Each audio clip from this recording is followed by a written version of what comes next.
तीसरा है पादप पुनर्स्थापन। कौन सा है? पादप पुनर्स्थापन। प्लांट इंट्रोडक्शन की हम बात कर रहे हैं। पादप पुनर्स्थापन का मतलब होता है कि किसी भी प्रजाति को, किसी भी फसल की प्रजाति को ऐसे स्थान पर ले जाकर उगाना जहां पर वो पहले से उपस्थित ना हो। आगे बात दोबारा बोलो।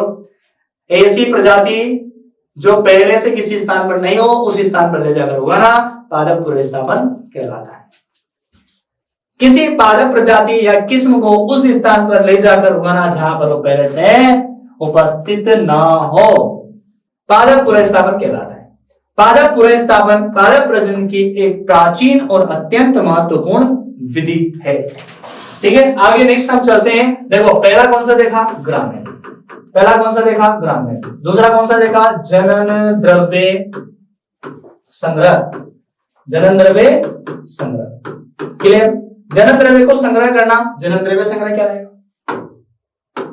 नेक्स्ट आगे चलते हैं। पादप पुनर्स्थापन हो गया। नेक्स्ट आता है संकरण। अब संकरण कैसे पढ़े अपन? तो दो प्रजातियों में जब संकरण करवाया जाता है या उनमें क्रॉस करवाया जाता है तो प्राप्त जो प्रजाति निकलती है हमारे पास में F1 वाली, तो वो संकरण की दोलानी बनती है। पादप पुनर्स्थापन हो गया। ठीक है, इसके बाद में नेक्स्ट आता है संकरण। संकरण की हम बात कर रहे हैं तो अलग अलग गुणों के पादपों में परस्पर क्या करवाना है? संकरण करवाना है। परस्पर संकरण द्वारा उन्नत किस्मों का विकास किया जाता है।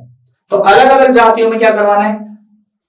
अलग अलग गुणों के पादपों में परस्पर संकरण करवाना है। तो उसके द्वारा जो उत्पन्न किस्म होगी वो किसके द्वारा उत्पन्न होगी? संकरण के द्वारा। नेक्स्ट आता है कौन सा? उत्परिवर्तन। तो पहला कौन सा देखा? ग्रामीण।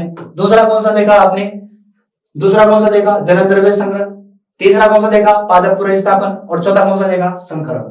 ठीक है, और पांचवा कौन सा है? उत्परिवर्तन। उत्परिवर्तन मतलब किसी भी पादप की प्रजाति के जीन में अचानक से क्या आ जाना?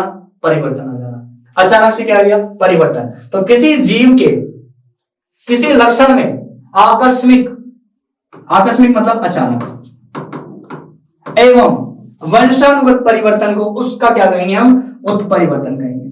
उत्परिवर्तन से उसके गुणों में परिवर्तन आ जाता है। समझ में आई बात? जिससे हम नई किस्मों को तैयार कर सकते हैं।